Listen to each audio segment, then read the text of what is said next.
ngasi Sinthada nongmaina kapkibadu soibani tasengбadi Mahirenbu hatlo haina haikibani Jaspergi misingduna nisangawbadagi soiduna Sinthada kapkibani Mahiren mayumda yorokpaga masadu fresh oithoi aduga balcony leribadуда kakhalai nungshitchu liri sitli ngyak phamduna mamit usilaga lei wakhaldu inung nungaitre khoirang khoisaunai phone putoklaga number ani ahum call tawraga wari sanaba loraga makhada mukumai mamana chak loibaga mapa chanare ibi aina thoiba chak lore chathokna balao sari kanda Mahirena babadi haloktriba halaktre nui babagi wabu ahi taibang khangbanate lao imai cha thorasi Mahiren sawgalai babana nongmuda yumsidagana halaktrise kaigino magi thabak fana chilasu yumgi matu machadi mikup amatang oirabasu yengsinbiba yaidana ahin taibang khangdana tawriba thabaktubu kari thabakno ba kari sofapo oiramoy huran chiti tawbo oirangani mama sungai nongmuda babana tawrise karino yengsinde cha khara tho phi kharasu panglai mare yumsida thabak subagi mi thamse habasu yade ibiyai machada mune yengjarai nongmata sumna tawdabani adubu Mahiren ngasidi mafang sauningba ore Mahiren sauradi maching phatte aduna themai thoiba saunuse tapthau nang babagi thabak nangsu khangliba natro matang matamna yadabagini aduga isu kalli yumsida thabak subagi mi thambado pamde adunani ai kaisu wade aina dum honajage lao sumngangdana lerno chaktu inkrani Mahiren asawudu phathajai chaktu chaba hawi chana mamada harai ma thoido hospital do lei chaktu hotel dagi leibida nungaite na aina dum thilake harame ai ayuki chakto khrangana thongbiu ko ibi aina madi hospital da kaidawriba kana ngamdaba yawarge Mahiren nungaitana mama ngosise thoi unaba chale aduda ina nga koirusena koiba chalubane aduga halaga mado mayumde changage na kumthagre aduga masak khangdaba mi khra car amada laaga nongmina kapame aujikpudi operation lore koisu thoidokpada houtre mi singdudi masak amata khangoutrabo onthokpanida hoi moina hospital da lei phau chakto nang hang thinbiro karamba hospital da leirino Mahirena aikoi chede pubadudane chedesu fajana haramabane phare na chede adu mengsilamgani kaisu khallunu aisu imaudo unaba chatare anaba hangboina akoi maside mi masangam jukansida konu tapna chalo mina mapam matam khangdaba amuk mankini mama machadu wari sana dana chaktu chari somda thadoi wakhalda ungli masadu ichingchingnaba pawi adubu karino mafam marang khangdabana masadu hena leitadre thadoina aina khalibu wakhalsibu aranbo igatra adubu mitmangdu uribasidi asengba taibangni ai asengba amadi khangba pami kramna thigani mamana swaide natraga mamasu tasingna khangdaba chala magi saktam se uraga aina karigi pukning leitadriba Thadoi umduna tumin pamli folakpagi makholda masadu kya lai kanano haiduna yengi thauba oirambaduda nokfe taujai Hello dajo thaubana awni nushithoibe nangbu thabu yam chilaba phone gase sungtau toroktrisiba handakse khra chile ai wakhal sisu pothabang khangde isai thanda awaba yamna pije auraba nangi haunabe aina wakhaldo khanjingdanu haiba natro nangsu aisu anaba mayam yenglikanda romance ko loi kaunare yar nangwanda wakhal nungaide kaina amta haijaro pelabane aidi aina haisibu kari lanbe yauge adobe dai ayo Ivani amtaunase kyam kuirige yengonadaba thabak puba hek hobadagi nongmata fajina unaba phangdre ꯐꯣꯟꯗ ꯉꯥꯏꯍꯥꯛ ꯋꯥꯔꯤ ꯁꯥꯟꯅꯕꯁꯤ ꯅꯠꯇꯅ ꯁꯤꯁꯨ ꯇꯣꯏꯅ ꯁꯥꯟꯅꯕ ꯐꯪꯗꯦ ꯏꯕꯥꯅꯤꯅ ꯍꯣꯁꯄꯤꯇꯥꯜ ꯄꯨꯟꯕꯁꯨ ꯅꯠꯇꯦ ꯑꯗꯨꯗ ꯗꯣꯛꯇꯔ ꯃꯁꯛ ꯐꯖꯕ ꯂꯩꯔꯕ꯭ꯔꯥ ꯈꯪꯗꯦꯗ ꯗꯥꯆꯧ ꯀꯔꯤ ꯉꯥꯡꯉꯛꯀꯅꯨꯕ ꯑꯩꯒꯤ ꯊꯕꯛ ꯃꯌꯥꯝꯁꯦ ꯅꯪꯁꯨ ꯈꯪꯉꯤ ꯅꯠꯇ꯭ꯔꯣ ꯑꯗꯣ 5 daysꯀꯤ ꯃꯇꯨꯡꯗ ꯎꯅꯁꯦ ꯍꯧꯖꯤꯛꯇꯤ ꯑꯩ ꯉꯝꯈꯤꯔꯣꯏꯕ ꯑꯦ ꯀꯩꯒꯤꯅꯣ ꯑꯗꯨꯗꯤ ꯑꯩꯈꯣꯏ ꯊꯣꯏꯕꯒ ꯈꯪꯅꯕ ꯅꯨꯄꯤꯗꯣ ꯃꯁꯥ ꯉꯝꯗꯕꯒꯤ ꯍꯧꯖꯤꯛ ꯂꯩꯌꯦ ꯑꯣꯄꯔꯦꯁꯟꯕꯨꯗꯤ ꯂꯣꯏꯈ꯭ꯔꯦ ꯅꯣꯡ ꯅꯤꯅꯤꯁꯤꯗꯤ ꯂꯩꯈꯤꯅꯤ ꯑꯩꯅ ꯌꯦꯡꯁꯤꯟꯗꯕ ꯌꯥꯔꯣꯏ ꯑꯗꯨꯒꯤꯅꯦ ꯑꯁ ꯀꯩꯅꯣ ꯍꯥꯏꯁꯤꯕ ꯑꯕꯦ ꯏꯕꯥꯅꯤ ꯈꯔ ꯊꯨꯅ ꯂꯨꯍꯣꯡꯗꯕ ꯌꯥꯔꯔꯣꯏ ꯅꯣꯏ ꯊꯣꯏꯕꯅ ꯍꯥꯟꯈ꯭ꯔꯅꯤ ꯍꯥꯏꯕ ꯍꯥꯜꯂꯁꯨ ꯀꯩꯝ ꯀꯥꯏꯗꯦ ꯀꯩꯅꯣ ꯅꯪꯗꯤ ꯀꯥꯏꯔꯝꯃꯣꯏ ꯑꯩꯗꯤ ꯌꯥꯝ ꯀꯥꯏꯌꯦ ꯑꯗꯨꯗ ꯈꯪꯗꯦ ꯑꯩꯈꯣꯏ ꯃꯥꯗ ꯍꯥꯏꯔꯅꯤ ꯂꯨꯍꯣꯡꯕꯤꯔꯣꯅ ꯍꯟꯗꯛꯀꯤ ꯊꯥꯁꯤꯗ ꯃꯪꯒꯣꯜ ꯀꯥꯍꯜꯂꯒꯦ ꯌꯥꯗꯕ ꯌꯥꯔꯣꯏꯀꯣ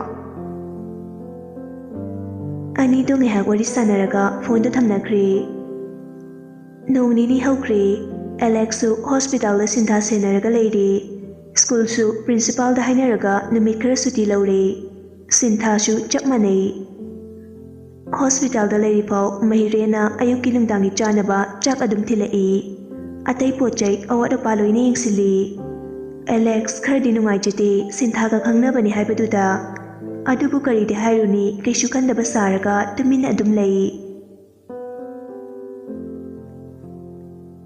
ꯁꯨꯝ ꯅꯣꯡꯃ ꯍꯧꯈꯤꯕꯅ ꯉꯁꯤꯗꯤ ꯁꯤꯟꯊꯥ ꯌꯨꯝꯗ ꯍꯜꯂꯛꯄ ꯅꯨꯃꯤꯠꯅꯤ ꯊꯥꯗꯣꯏꯁꯨ ꯆꯪꯉꯛꯏ ꯁꯤꯟꯊꯥ ꯍꯣꯏꯒꯤ ꯃꯅꯥꯛꯇ ꯊꯥꯗꯣꯏꯅ ꯅꯁꯥ ꯌꯥꯝ ꯐꯒꯠꯂꯦꯗ ꯍꯤꯗꯥꯛꯁꯤꯡꯁꯦ ꯃꯇꯝ ꯆꯥꯡ ꯅꯥꯏꯅ ꯐꯖꯅ ꯆꯥꯎꯀꯣ ꯁꯤꯟꯊꯥ ꯇꯞꯅ ꯍꯣꯏ ꯆꯦ ꯅꯠꯇꯦ ꯏꯅꯝ ꯍꯥꯏꯌꯣ ꯖꯦꯅꯤꯇꯥꯅ ꯏꯆꯥꯁꯨ ꯉꯍꯥꯟꯗꯒꯤ ꯇꯨꯝꯕ ꯆꯥꯕ ꯑꯃꯠꯇ ꯈꯪꯗ꯭ꯔꯦ ꯇꯧꯔꯤꯁꯦ ꯑꯩꯈꯣꯏꯒꯤ ꯋꯥꯕꯤꯕꯗ ꯊꯥꯗꯣꯏꯅ ꯏꯟꯗꯣꯝꯆꯥ ꯀꯩꯁꯨ ꯀꯥꯏꯗꯦ ꯑꯩꯈꯣꯏ ꯊꯣꯏꯕꯅ ꯍꯦꯟꯅ ꯋꯥꯔꯤ ꯄꯣꯠꯅꯤ ꯑꯗꯣ ꯑꯩꯈꯣꯏ ꯃꯥꯁꯨ ꯂꯥꯛꯅꯤꯡꯕꯅꯤ ꯁꯤꯗꯗꯤ ꯐꯖꯗ꯭ꯔꯦꯅ ꯑꯩꯈꯣꯏꯅ ꯉꯥꯡꯕꯤꯕ ꯌꯨꯝꯗ ꯑꯣꯏꯅ ꯂꯥꯛꯍꯜꯂꯒꯦ ꯄꯨꯟꯅ ꯁꯛꯈꯪꯅꯕ ꯑꯣꯏꯅ ꯖꯦꯅꯤꯇꯥꯅ ꯍꯣꯏ ꯀꯩꯁꯨ ꯀꯥꯏꯗꯦꯗ ꯅꯪꯁꯨ ꯌꯥꯎꯔꯛꯑꯣ ꯍꯥꯎꯕ ꯍꯥꯎꯇꯕ ꯆꯥꯛ ꯆꯔꯥ ꯑꯃ ꯄꯨꯟꯅ ꯆꯥꯃꯤꯟꯅꯁꯤ ꯉꯥꯏꯍꯥꯛ ꯋꯥꯔꯤ ꯋꯥꯇꯥꯏ ꯁꯥꯟꯅꯔꯒ ꯁꯤꯟꯊꯥ ꯍꯣꯏ ꯆꯠꯈ꯭ꯔꯦ ꯃꯍꯤꯔꯦꯅ ꯊꯤꯟꯒꯦ ꯍꯥꯏꯕꯅꯤ ꯑꯗꯨꯕꯨ ꯑꯦꯂꯦꯛꯁꯅ ꯃꯌꯨꯝꯗꯒꯤ ꯒꯥꯔꯤ ꯄꯣꯔꯛꯄꯅꯤꯅ ꯊꯤꯟꯗ꯭ꯔꯦ ꯖꯣꯟꯁꯨ ꯊꯣꯡꯒꯥꯟꯗ ꯍꯪꯒꯠ ꯍꯟꯗꯥ ꯆꯠꯇꯨꯅ ꯃꯈꯣꯏꯕꯨ ꯉꯥꯏꯔꯝꯃꯤ ꯁꯤꯟꯊꯥ ꯍꯣꯏ ꯍꯜꯂꯛꯄꯒꯤ ꯒꯥꯔꯤ ꯊꯧꯖꯤꯜꯂꯛꯄꯒꯤ ꯃꯈꯣꯜ ꯇꯥꯗꯨꯅ ꯕꯤꯅꯥꯁꯨ ꯂꯥꯛꯏ ꯑꯗꯨꯒ ꯃꯈꯣꯏꯕꯨ ꯃꯩ ꯑꯣꯛꯄꯤꯔꯒ ꯆꯪꯍꯜꯂꯛꯏ ꯁꯤꯟꯍꯩꯕꯁꯨ ꯄꯦꯔꯤ ꯄꯦꯔꯤ ꯃꯆꯦꯒꯤ ꯅꯥꯛꯇ ꯆꯪꯉꯛꯏ ꯁꯤꯟꯍꯩꯕꯅ ꯆꯤꯆꯦ ꯅꯪ ꯅꯥꯕ ꯐꯔꯕ ꯅꯪꯒ ꯃꯃꯥꯒ ꯂꯩꯇꯕꯁꯦ ꯀꯌꯥꯝ ꯅꯨꯡꯉꯥꯏꯇꯦ ꯈꯪꯕ꯭ꯔꯥ ꯑꯗꯨꯒꯅꯦ ꯆꯦ ꯑꯄꯩꯅꯦ ꯃꯤꯅꯥꯎꯅꯦ ꯄꯨꯛꯆꯥꯎꯅꯦ ꯑꯣꯕꯤꯅꯦ ꯃꯤꯂꯥꯎꯕꯤꯅꯦ ꯃꯣꯏ ꯃꯌꯥꯝꯅꯅꯦ ꯑꯩꯉꯣꯟꯗ ꯂꯛꯅꯩꯅꯦ ꯅꯣꯏ ꯆꯦꯗꯤ ꯅꯣꯡꯃꯩꯅ ꯄꯥꯜꯂꯒ ꯁꯤꯈ꯭ꯔꯕꯅꯤ ꯌꯨꯝꯗ ꯍꯜꯂꯛꯑꯔꯣꯏꯅ ꯆꯦ ꯅꯪ ꯍꯌꯦꯡꯈꯩ ꯗꯣꯛꯇꯔꯗ ꯆꯠꯂꯅꯨꯀꯣ ꯌꯨꯝꯗ ꯁꯨꯝ ꯂꯩꯔꯣꯕ ꯁꯤꯟꯊꯥ ꯃꯅꯥꯎꯅꯨꯄꯥꯒꯤ ꯃꯃꯥꯏꯗ ꯅꯨꯡꯁꯤꯅ ꯅꯥꯜꯂꯒ ꯍꯥꯏꯔꯛꯏ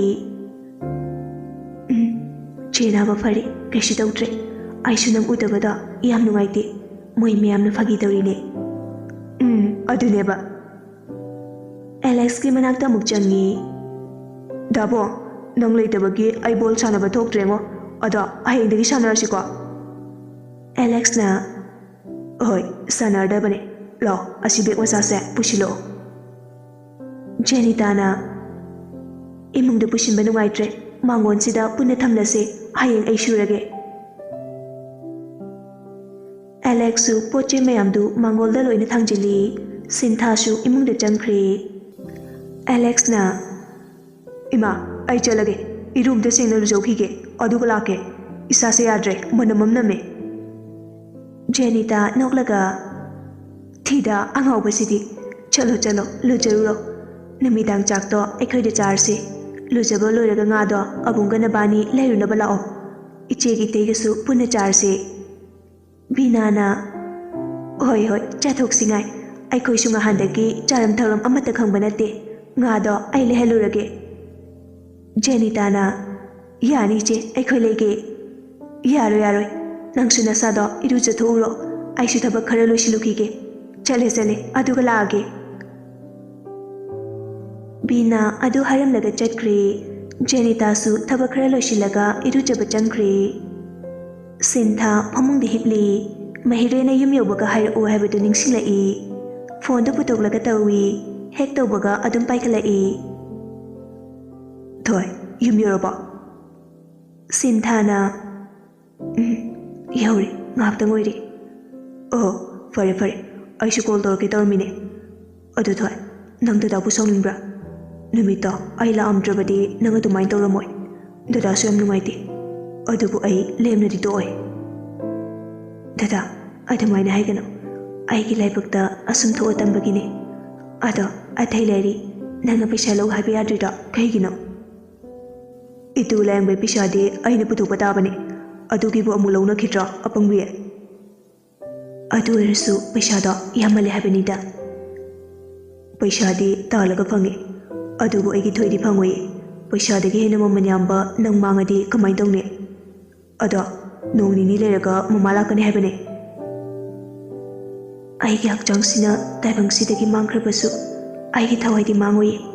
Matam Pumbada, the Tagitamununda, laying the Legani. Ada, the Rasuelo, Chichesu, Punelao, Jaxa Sabani Mamana. Anidu, Warinawani Sanari. Namidangi Matamni, Jack took like a lady panari, Examaya Oitripanina, Puntara Makai Faupatam Pahali. Student Mayamdu, like Babalureka, Magi Room the Janari. Ngahan Kedi Sana, Sigi Matam Sisangapaka, Heke Tumpani, Adubunga City Tumde. Thanil, Tumge Haina Pamunda Kakali, Adubu Sanana Chintu E.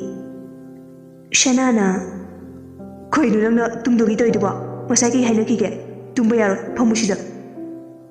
Thanil na Osh, Nongshidi, Yamdalida, Tumninga Kansida. Shini, Tumning Bakaina, Pumta Dorabane, Wakton Kango. Sanadu Iranglangi, Rumduki Pet Ani Ahum the Janglaga, Amuk Chirol Taurui, Nupi Sindusu, Pumta Dirfau, Tumsinagi Haitunari. Som the Kevishutum de, Pung Ying Dunangairi, Mama Nabi Ahunga, Larik Baba Sarga, Pumta Bangairi. Pung baro tagadaba minute 10 mukta ngairi. Kebi hoigi party do hana toilet chatpa saraga thorai. Room dugi mi loina tumnakre.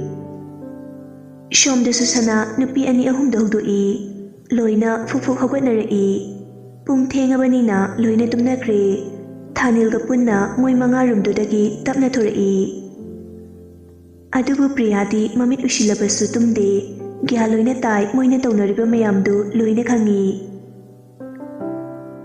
Moi mangadu lona mathakta karai punna khangpre khangi ima sana hoina karakpada kebi lepaga lerambaduda punna khangi sanana oirong sidi khangine sida muki dole pamino kebi na nasaksindo nuksidaba adugi buchagi tawrambane nanghautre khangbana hankhre sanana wati do wangalo chalo sasat Miss Lade Koi, so I didn't see doing it. Mayam the Punakari, Lagli Badu Kitchendani, Kitchenari, Adubutong the solo lami, Tanilna. Osh, she di solole, come I don't it. Lintoina Atitike Waruno, I lady, I do below. Tonok said, could think Jilaga hungry abone, Manum jump with Jangagi, no tangalo. Thongnau du khuting jinglaga hangi moi anina linthoi bu amuk thangatli linthoi di mi pi aduna thongnau dagi kitchen manung changkhre linthoi na mislak pane halani se sasapirake adu haraga linthoi kitchen du da leiba maroi mapang singju chana ba mapot hurali thongnau ma pan da leiriba kangpu du da pochi singdo mukpi ilina umro atepada tarin ba mulok thuro ngari kharaga oi atai diyarabo dipana yerum slei to khrelok thoro aya brechulei ahumuk lok thoro ahing cha thaknaba as yerum di phar taridro se brechi mari ne phadi gom sulei rame mapula malok thore yadro atai logoda bhayo sase ai pakhat bane yadre me kebina yari thoro mislak bane halani Adu haraga linthoi bu muk chingkhatli thongnau du hana gumlok tobirami room da changdabi makoi punna mathaki floor saba loidriba adu da kari Thanilna candle ꯌꯥꯎꯕ ꯅꯠꯇ꯭ꯔꯣ? ꯌꯥꯝꯃꯝꯃꯦ, ꯑꯝꯇ ꯊꯥꯜꯂꯛꯑꯣ꯫ ꯀꯦꯟꯗꯜꯗꯣ ꯊꯥꯜꯂꯤ, ꯑꯗꯨꯒ ꯃꯣꯏꯅ ꯀꯤꯆꯟꯗꯒꯤ ꯍꯨꯔꯥꯟꯕ ꯃꯌꯥꯝꯗꯨ ꯂꯣꯏꯅ ꯄꯨꯊꯣꯔꯛꯏ꯫ ꯀꯦꯕꯤꯁꯨ ꯀꯥꯏꯗꯒꯤ ꯄꯨꯔꯛꯄꯅꯣ ꯈꯪꯗꯦ, ꯄ꯭ꯂꯦꯠ ꯑꯃ ꯄꯨꯊꯣꯔꯛꯏ꯫ ꯗꯤꯄꯥꯅ, ꯅꯪꯗꯤ ꯀꯥꯏꯗꯩ ꯄ꯭ꯂꯦꯠꯅꯣ? ꯀꯦꯕꯤꯅ, ꯂꯍꯥꯟ ꯆꯠꯂꯒ ꯈꯨꯠꯂꯥꯏ ꯌꯥꯎꯗ꯭ꯔꯗꯤ ꯀꯃꯥꯏꯅ ꯇꯧꯗꯣꯏꯅꯣ? ꯅꯣꯏꯗꯒꯤ ꯀꯣꯛ ꯂꯩꯕꯁꯦ ꯑꯩꯅ ꯈꯔ ꯍꯦꯜꯂꯦ꯫ ꯉꯁꯥꯏꯒꯤ ꯄꯨꯛꯇ ꯐꯨꯔꯤꯠꯅ ꯈꯨꯝꯃꯒ ꯌꯦꯞꯄꯤꯅꯦ꯫ ꯁꯅꯥꯅ, ꯉꯁꯤꯗꯤ ꯑꯩ ꯅꯨꯄꯤꯁꯦ ꯐꯨꯔꯤꯠ ꯑꯆꯧꯕ ꯃꯁꯥꯒ ꯆꯥꯟꯅꯗꯕ ꯑꯃ ꯂꯤꯠꯂꯦꯗꯤ ꯍꯨꯔꯥꯟꯕ ꯆꯠꯄꯒꯤ ꯗ꯭ꯔꯦꯁ ꯑꯣꯏꯔꯦ꯫ ꯍꯨꯔꯥꯟꯕꯒꯤ ꯃꯇꯥꯡꯁꯤꯗꯤ ꯏꯇꯨꯅ ꯐꯥꯁ ꯇꯥꯔꯝꯃꯦꯍꯦ꯫ ꯏꯂꯤꯅ, ꯌꯥꯔꯦ ꯂꯦꯁꯕꯤꯌꯟ, ꯅꯣꯏ ꯅꯇꯩ ꯅꯅꯥꯎꯒꯤ ꯋꯥꯊꯤꯗꯣ ꯉꯥꯡꯅꯕꯗ ꯇꯥꯒꯦꯅ ꯂꯥꯛꯄ ꯅꯠꯇꯦ꯫ ꯊꯤꯕꯣꯡ ꯆꯥꯁꯦꯅ ꯍꯨꯔꯥꯟꯕ ꯂꯥꯏꯅꯦ꯫ ꯁꯤꯡꯖꯨꯗꯣ ꯁꯠ ꯁꯠ ꯁꯨꯖꯦ, ꯃꯤꯃꯤꯗꯨ ꯄꯨꯊꯣꯔꯛꯑꯣ, ꯀꯅꯥꯅ ꯄꯥꯏꯒꯦ? ꯊꯥꯅꯤꯜꯅ, ꯋꯥꯔꯤꯁꯤꯗꯤ ꯀꯃꯥꯏꯅ ꯇꯧꯗꯣꯏꯕ?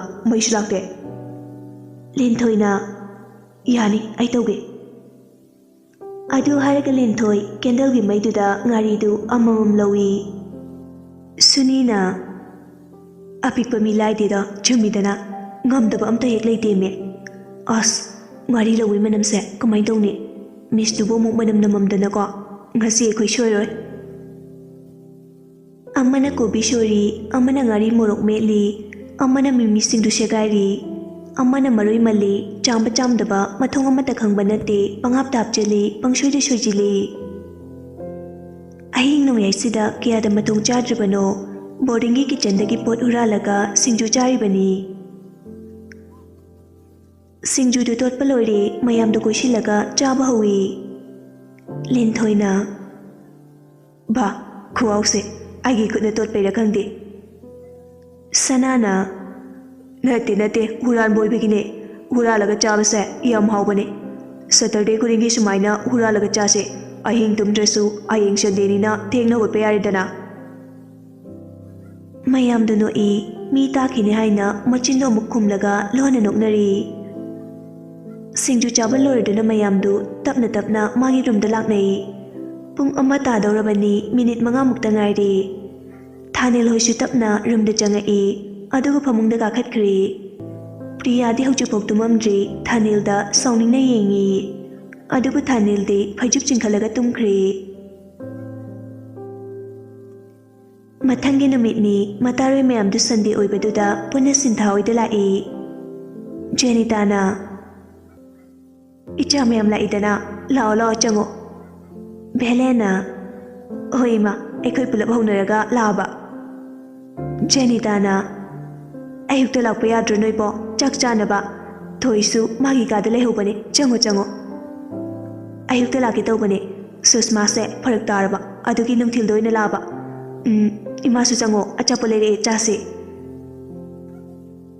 ꯃꯇꯥꯔꯣꯏꯁꯤꯡꯗꯨ ꯏꯃꯨꯡꯗ ꯆꯪꯉꯛꯏ, ꯁꯤꯟꯊꯥꯗꯨ ꯇꯨꯝꯗꯨꯅ ꯂꯩꯔꯝꯃꯤ꯫ ꯂꯤꯂꯤꯅ, ꯚꯥꯏ, ꯍꯧꯒꯠꯂꯣ, ꯑꯩꯈꯣꯏ ꯂꯥꯛꯏꯌꯦ꯫ ꯁꯤꯟꯊꯥ ꯇꯥꯔꯗꯨꯅ ꯃꯤꯠ ꯄꯥꯡꯉꯛꯏ, ꯃꯃꯥꯟꯅꯕꯤ ꯃꯌꯥꯝ ꯂꯩꯔꯝꯕꯗꯨꯗ ꯍꯔꯥꯎꯅ ꯐꯨꯛ ꯍꯧꯒꯠꯀꯦ ꯇꯧꯏ꯫ ꯁꯤꯟꯊꯥꯅ, ꯑꯌꯣ! ꯂꯤꯂꯤ ꯆꯦꯟꯁꯤꯜꯂꯒ ꯁꯤꯟꯊꯥꯕꯨ ꯉꯥꯛꯏ꯫ ꯀꯩꯅꯣ, ꯑꯅꯥꯕꯅꯤ ꯍꯥꯏꯕ ꯀꯥꯎꯔꯕ ꯅꯪꯕꯣ? ꯁꯦ, ꯇꯞꯅ ꯐꯝꯃꯣ, ꯅꯨꯡꯊꯤꯜꯁꯤꯗ ꯇꯨꯝꯁꯤꯜꯂꯤꯁꯦ ꯀꯩꯒꯤꯅꯣ? ꯁꯤꯟꯊꯥꯅ, ꯏꯪꯆꯥꯕꯤꯁꯤꯡ, ꯅꯣꯏ ꯂꯥꯛꯅꯤ ꯑꯝꯇ ꯍꯥꯏꯔꯛꯇ꯭ꯔꯤ ꯀꯩꯒꯤꯅꯣ? ꯁꯨꯁꯃꯥꯅ, ꯑꯩꯈꯣꯏꯗꯤ ꯁꯨꯃꯥꯏꯅ ꯇꯧꯔꯒ ꯅꯨꯡꯉꯥꯏꯖꯕꯗꯣ, ꯑꯗꯣ ꯚꯥꯏ, ꯅꯪꯕꯨ ꯀꯃꯥꯏꯅ ꯇꯧꯔꯤꯅꯣꯕ? ꯁꯤꯟꯊꯥ ꯇꯞꯅ, ꯚꯥꯏ, ꯑꯩꯁꯨ ꯈꯪꯗꯦ, ꯑꯩ ꯊꯣꯡꯒꯥꯜ ꯊꯣꯛꯀꯗꯕ ꯀꯤꯖꯔꯦ, ꯑꯩꯅ ꯀꯅꯥꯗ ꯀꯔꯤ ꯂꯥꯟꯈꯤꯕꯒꯦ ꯑꯁꯨꯝꯅ ꯇꯧꯔꯤꯕꯅꯣ ꯑꯩ ꯈꯪꯗꯦ꯫ ꯚꯦꯂꯦꯟꯅ, ꯌꯥꯔꯤꯁꯦ, ꯍꯧꯈ꯭ꯔꯦ, ꯀꯩꯁꯨ ꯅꯨꯡꯉꯥꯏꯇꯕ ꯇꯧꯔꯅꯣ, ꯅꯪꯅ ꯑꯁꯣꯏ ꯑꯉꯥꯝ ꯌꯥꯎꯗꯅ ꯑꯩꯈꯣꯏꯒ ꯑꯃꯨꯛ ꯊꯦꯡꯅꯔꯤꯕꯁꯦ ꯁꯤꯗꯒꯤ ꯍꯦꯟꯅ ꯅꯨꯡꯉꯥꯏꯕ ꯂꯩꯇ꯭ꯔꯦ꯫ ꯂꯤꯂꯤꯅ, ꯅꯪꯅ ꯁ꯭ꯀꯨꯜ ꯂꯥꯛꯇꯕꯗꯣ ꯑꯩꯈꯣꯏ ꯌꯥꯝ ꯅꯨꯡꯉꯥꯏꯇꯦ, ꯅꯪꯒꯤ ꯄꯥꯎ ꯇꯥꯕꯗ ꯀꯞꯄꯤꯅꯦ ꯈꯪꯕ꯭ꯔꯥ? ꯚꯥꯏ, ꯅꯪ ꯀꯩꯁꯨ ꯇꯧꯍꯧꯗꯕꯁꯦ ꯌꯥꯝ ꯅꯨꯡꯉꯥꯏ꯫ ꯁꯤꯟꯊꯥꯅ, ꯑꯩꯁꯨ ꯅꯣꯏ ꯃꯌꯥꯝꯒ ꯀꯥꯏꯅꯔꯅꯤ ꯈꯜꯂꯨꯔꯕꯅꯦ, ꯑꯗꯣ ꯏꯁꯣꯔꯅ ꯆꯥꯟꯕꯤꯗꯅ ꯑꯁꯣꯏ ꯑꯉꯥꯝ ꯌꯥꯎꯗ꯭ꯔꯦ꯫ ꯁ꯭ꯀꯨꯜ ꯂꯥꯛꯇꯕꯗꯣ ꯑꯩꯁꯨ ꯅꯨꯡꯉꯥꯏꯇꯦ, ꯑꯗꯨꯕꯨ ꯃꯇꯝ ꯈꯔꯗꯤ ꯂꯦꯞꯈꯤꯅꯤꯌꯦ꯫ ꯁꯨꯁꯃꯥꯅ, ꯋꯥꯔꯤ ꯁꯥꯟꯅꯔꯤꯉꯩꯗ ꯀꯥꯎꯋꯦ, ꯅꯪꯒꯤ ꯑꯆꯥꯄꯣꯠ ꯈꯔ ꯂꯩꯔꯛꯄꯅꯦ, ꯁꯦ, ꯁꯤꯡꯖꯨ ꯕꯣꯔꯥꯁꯨ ꯌꯥꯎꯔꯦ, ꯁꯤꯅ ꯆꯥꯔꯁꯦ꯫ ꯁꯤꯡꯖꯨ ꯕꯣꯔꯥ ꯆꯥꯔꯒ ꯉꯥꯏꯍꯥꯛ ꯋꯥꯔꯤ ꯁꯥꯟꯅꯔꯕ ꯃꯇꯨꯡ ꯃꯃꯥꯟꯅꯕꯤꯁꯤꯡꯗꯨ ꯍꯟꯈ꯭ꯔꯦ꯫ Somda Thauba, Mamaga wari sanari. Thaubana. Ma, on the Gaptasi the Chapiro, Tenda Rishi, Adugal home by Matam the Su, let me with the Piro. Ramana. Hoine Dupati, I see Mogado, Pam Labani, Isugato Pamdana Potana, Sananing Abani. Orena Mabukta, Fonto Crage, Aduga Chatnabaki Hainage. Taubana. Oima, Adu my door, I shop him the high crage. Hoi hoi. Nan Basukum Tere E. Ma, Kewarino, Mabuk Tarage. Issue Pamba, Adu the Hide Dubu, Kewarinova. Romana Nangama Yaude Yardana, O Nantamugi, Luna Binariba. Nganbana says, Tama, Yadigo, Midiqueke Kidore. I should Nupiti Rakandida. Oi, Nang the Halake, Natuyam Tinning Bribunang. Nganbadu, no than a chengri. Some the Benu, Namidangi Chak Toklaga, TV in the Pamdi. Magi Fondu, number Kang the Bama call Dore E. Fondu Paikalaga, Mapanda Tore E. Benuna. Hello. Fondu the key. Benuna drop. Mani, Kanaurabano. Aine, Wanglene, Nangi number set, Chandagi Logane, sounding bra. Benu, Janbu soundingi, Adubu Mamanabi Uibanina, Kamina Sauruni. Fondu, Tande Mani Tauraga, Uhangangi. Tana, Oring X Sanaringa, number Kangdaba Masu, waiting Pouchila E. Benu, Fondu the Kanano Haini Hingi. Dawangle. Number ama Fondore, the Paigiko. Dawanglin Tamo. Oi, Paro. Hello, Kana. Tanilna. Nawaga, Urishan Ibanatra. I in a phone by Dre, Kangre Udrena, Nupakoraga, Nuarabanatra. Benuna. Tanil, Sikanagi number no. Nanglana Kangano. Changi Saido, Fondorambani. Changi phone Oblay Haina. I Nupakoi Tie. Yare, Nachi Tigano. Nanginagun, I know Chapchana Kangi. Janan Passimbi Banatra. Nangdi Wari Sanadana, Yamnuana Labore. Forever, Sanazo. No, I am Pamlabanina, Quero. I know Toropada, Chilagal Homamo. Tomage, Miskin number ne. Tanil, Adu Haraga Fondo, Fatka Cree. Benu, Matwine Wajati. Masino Matang Fontoropaduda, waiting Tingaduna, Lana Lokipadu. Some the Tanil Su, Mapuni Nushia Kapli. Sanana. Bye. Adu my donushi. Mishumamana begin to pani, idol, Chumongani. Adu Queen Nushinari Harga, Kamina Pakuram Duino. Tanil Kaplaga. Bye. I get a motionati. Maswituna, Upakuramni. I magi wakal kanduna lay. Adu Kamana waiting. Bye. I used to am coming. Shanana. Nong to my door day, I should wait. Kokano. That Ningo Jacobagi, Suti Pido City, Quidre, or to the person I know, on Hector, Lana Logano. Tanil Bushanana Timbidi, Ashamana Mito Hogre, Matangina Mitni, Mahirin, Magi Fonduda, number Macol Dore E. Fonda set by Catly. Olo, keep all it. Fonda the key. Tama, Mishak to Pasere, Kratuna Laquiro. Mopamda, I message the winner Tajirage. Okay, I locked it for Marintengamo.